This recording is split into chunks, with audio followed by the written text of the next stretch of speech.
ఈరోజు మనం 2014-15లో 25లో ఉన్నాం కాబట్టి రాజధాని అమరావతి దానికి ఇంత స్థలం అవసరమా, ఏ స్థలంలో పెట్టుకోవాలి, ఈ చర్చలన్నీ అయిపోయిన అభిప్రాయాలు చెప్పేశాం. అప్పుడు మేము కూడా శోభనాథ్ సార్ చెప్పారు. ఇప్పుడు చర్చ ఏమిటంటే తీసుకున్న భూములు ఇచ్చిన రైతులని, అలాగే భూమి లేని పేదలకి, కూలీలకి, ఇంకా మిగతా వాళ్ళకి న్యాయం ఎలా జరగాలి, రాజధాని ఎలా అభివృద్ధి చెందాలి, రాజధాని అమరావతితో పాటు రాష్ట్రం సమగ్రంగా ఎలా అభివృద్ధి చెందాలి అనేటువంటి చర్చ మనం ప్రధానంగా చేస్తున్నాం. అందుకే సిపిఎం తరఫున మేము అనేక అభిప్రాయాలు, అనేక సూచనలు గతంలో కూడా ప్రభుత్వానికి చెప్పాం. అది రాబోయే కాలంలో చరిత్ర అందరి అభిప్రాయాల విషయంలో తేలుతుంది. ఈరోజు రాజధాని 11 ఏళ్లలో ఇలా ఉండటానికి ప్రధానమైనటువంటి ముద్దాయి కేంద్రము మోడీ, తర్వాత ముద్దాయిలు 5 ఏళ్ల జగన్మోహన్ రెడ్డి గారి పరిపాలన, రాజధాని నిర్వీర్యం చేయటం. అప్పుడు 5 ఏళ్ళు, ఇప్పుడు 2 ఏళ్ళు. రాష్ట్రంలో అప్పుడు బీజేపీ ఉంది, రాష్ట్రంలో ఇప్పుడు బీజేపీ ఉంది, కొత్తగా జనసేన కూడా తోడయ్యింది. ఈ 7 ఏళ్ల పాలనలో సాగించిన ఎన్డీఏనా, టీడీపీనా, ఈ పార్టీలు వీళ్ళు ముద్దాయిలే. అందుకనే రాష్ట్రం సమగ్రంగా అభివృద్ధి చెందకపోవటానికి, రాజధానికి దుస్థితి రావటానికి వీళ్ళు బాధ్యత వహించాలి. ఇటువంటి సమయంలో 11 ఏళ్ల తర్వాత భూములు ఇచ్చిన రైతుకి అభివృద్ధి సంగతి వదిలేద్దాం, తన ప్లాటు ఎక్కడుందో ఇంతవరకు తెలియనటువంటి దుస్థితిలో ఉంది. ఇంకా మేము 44,000 ఎకరాలు తీసుకుంటామని జనాన్ని నమ్మించడం అంటే కళ్ళ ముందు కనపడతా ఉంది. అంతకుముందు తిరుపతిరావు గారికి కనపడే అవకాశం లేదు, ఎందుకంటే అదే పూలింగ్ కాబట్టి. పూలింగ్ జరిగి ఇప్పటికి కనపడుతున్న తర్వాత ఇంకా ఈరోజు 2వ దశ, 3వ దశ, ఎన్ని దశలు ఉంటాయో ఎవరికీ తెలియదు. 44,000 ఇప్పుడు మనం అంటున్నాం, తుది దశ లేదు ఎక్కడ. సెకండ్, థర్డ్ అందరూ చెప్తున్నారేమని, రాజధాని అమరావతి అభివృద్ధి అన్స్టాపబుల్ అంటున్నారు. నా ఉద్దేశంలో అభివృద్ధి అన్స్టాపబుల్ కాదు, భూములు లాక్కోవటం అన్స్టాపబుల్, భూ సమీకరణ అన్స్టాపబుల్గా సాగుతుంది. రేపు ఎక్కడికి అవుతుందో తెలియదు. దీనికి తోడు దీంట్లో ఇందాకే వచ్చారు, అక్కడ వేదవతి గారు ఉన్నారు, అట్లాగే రాజధానిలో గన్నవరం వాళ్ళు కూడా బాధితులే, అజ్జంపూడి. ఇందాకంతా మనం విమానాశ్రయం గురించి మాట్లాడుతున్నాం. 5,000 ఎకరాల కొత్త విమానాశ్రయం సంగతి సరే, గన్నవరం విమానాశ్రయ విస్తరణ కోసం భూములు తీసుకున్నటువంటి రైతులు ఈ రోజుకి వాళ్ళకి భూమి అందరూ వాళ్ళు ఉన్నారు. వాళ్ళ తర్వాత వాళ్ళు కూడా మాట్లాడండి.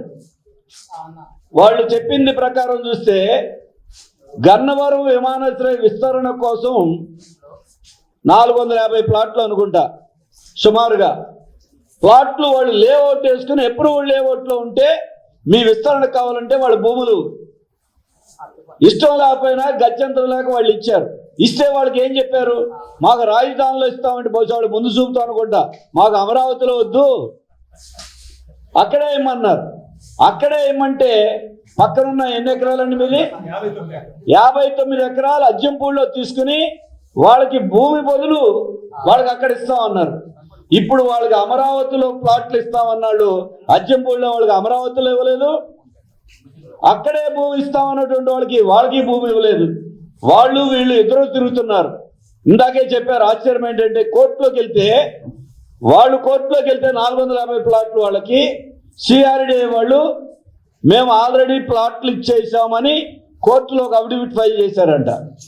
వీళ్ళు కోర్టుకి వెళ్తే వీళ్ళ భూములు తీసుకోవాలో లేదో ఇంకా నిర్ణయం తీసుకోలేదని హైకోర్టులోనే 2 రకాల పరస్పర విరుద్ధమైన అఫిడవిట్లు దాఖలు చేసిందంటే దీన్ని ఏమనాలి?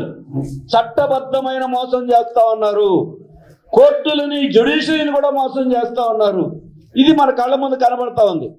అందుకే ఈ విధానాలకి వ్యతిరేకం.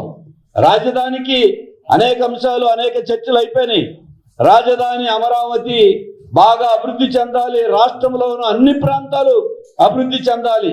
అది చెందాలంటే ప్రభుత్వం తీసుకునేటువంటి ఇటువంటి మోసపూరితమైనటువంటి విధానాల్ని గతంలో ఉన్న వైసీపీ ఒక రకంగా మోసం చేసింది, అది అందరికి కనబడిపోయింది. ఈ ప్రభుత్వం చేసే మోసం అమరావతిని అభివృద్ధి చేస్తామని చెప్పి అమరావతిని రాష్ట్ర అభివృద్ధి రెండింటినీ దెబ్బతీస్తున్నారు. ఇప్పుడు నిజంగా చెప్పాలంటే అమరావతిలో అభివృద్ధి మీద ఇతర ప్రాంతాలలో దురభిప్రాయం వచ్చే అవకాశాన్ని కల్పించినటువంటి ఈ ప్రభుత్వమే దానికి బాధ్యత వహించాల్సి వస్తుంది, ఏదైనా అసంతృప్తి ఇతర ప్రాంతాల్లో వస్తే. కాబట్టి దానికి కూడా వాళ్ళే ముద్దాయి అవుతారు. అలాగే కేంద్రం గురించి నాకు చెప్పారు అందరూ. మన రాష్ట్ర పునర్వ్యవస్థీకరణ చట్టం సెక్షన్ 94(3) ప్రకారం రాజధానిలో ఉన్న అసెంబ్లీ, సెక్రటేరియట్, రాజ్భవన్, దానికి తోడు మౌలిక సదుపాయాల కల్పన బాధ్యత కేంద్ర ప్రభుత్వాన్ని. అంటే ఈ మొత్తానికి డబ్బు ఇవ్వాల్సింది కేంద్రం. చంద్రబాబు నాయుడు గారు, పవన్ కళ్యాణ్ గారు వాళ్ళు చేయాల్సిందంటే రెండవ దశ భూ సమీకరణ ఆపి మొదటి దశ అభివృద్ధికి కేంద్రం నుండి నిధులు తీసుకురావటం మీద మీ శ్రద్ధ పెట్టండి. 1,00,000 కోట్లు కావాలని చెప్తున్నారు.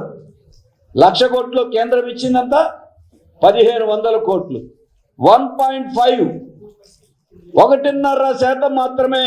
బాబు కొద్ది నిశ్శబ్దం చేయండి. 1.5% మాత్రమే చేశారు.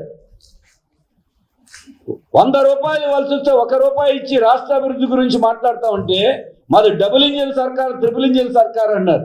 ఎన్ని ఇంజన్లైనా ఉన్నాయండి, కానీ నడిస్తేగా. ఇంజన్లు 1 ఉన్నా 3 ఉన్నా నడవకపోతే లాభం లేదు అమరావతిలో. అందుకనే మోడీ గారు ఏమండి, మనకేదో సినిమాలో చెల్లికి మళ్ళీ పెళ్ళి అన్నట్టే అమరావతిలో మళ్ళీ మోడీ గారు రెండోసారి వచ్చి శంకుస్థాపన. మరి వాళ్ళ 2 సార్లు పోయిన శంకుస్థాపన. మొదటిసారి శంకుస్థాపన మనకేమొచ్చింది? చెంబుడు నీళ్లు, గుప్పెడు మట్టి. మనకు అదే మిగిలింది ఆంధ్రప్రదేశ్కి. రెండోసారి ఆ చాక్లెట్ కూడా మనకేవలా పవన్ కళ్యాణ్ గారికి, పవన్ కళ్యాణ్ గారికి ఇచ్చారు చాక్లెట్. రాష్ట్రానికి మనకి చాక్లెట్ కూడా ఇవ్వలా. మరి అందుకే ఇవాళ విక్స్ బిళ్ళ అంట, చాక్లెట్ కాదంటే పోనీ ఏదో మొత్తానికి ఇచ్చారు. అంటే వాళ్ళకి చాక్లెట్ చేతిలో పెట్టి రాష్ట్రానికి ఇవ్వాల్సింది ఇవ్వకుండా చేస్తున్నారు.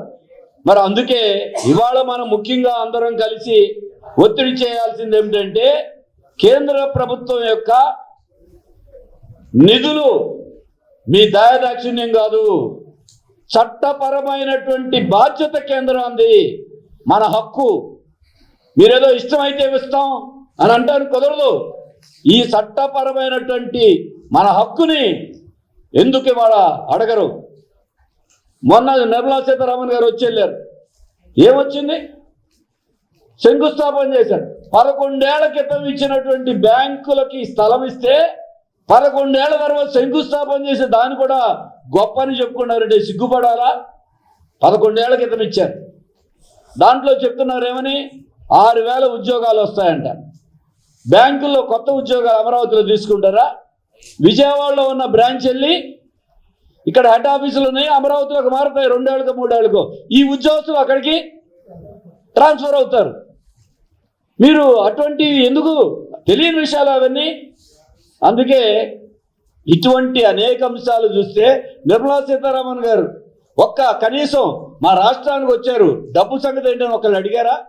ఒక మాట మాట్లాడారు ఆవిడ? అంటే ఇది తాజా మోసం. తాజా శంకుస్థాపనలో మళ్ళీ తాజా మోసం. అది లేదు. ఆఖరికి రాజధానిలో ఉన్నటువంటి రైతులకి నేను ప్లాట్ చూపించలేదన్న, బ్యాంకు దగ్గరికి వెళ్ళి అప్పు అడుగుతున్నారు రైతులందరూ. ఎందుకు? మా స్థలం కాబట్టి. అప్పు అడిగితే వాళ్ళు ఏమన్నారు? బ్యాంకు వాళ్ళు, మీ ప్లాట్ ఎక్కడుందో చూపించండి అంటున్నారు. వీళ్ళకి తెలిస్తేగా చూపించడానికి. వీళ్ళు వెళ్ళటానికి ఎక్కడుంది, చూపించడానికి ఎక్కడుంది? మీకు లేకపోతే బ్యాంకుల వాళ్ళు అప్పు ఇవ్వట్లా. రైతుకి తీసుకున్న భూముల మీద SRM యూనివర్సిటీ వాళ్ళకి లోన్ ఇచ్చారు, విట్టు యూనివర్సిటీ వాళ్ళకి లోన్ ఇచ్చారు. ఇప్పుడు స్టార్ హోటల్స్ కట్టబోతున్నారు, వాళ్ళకి లోన్ ఇచ్చారు.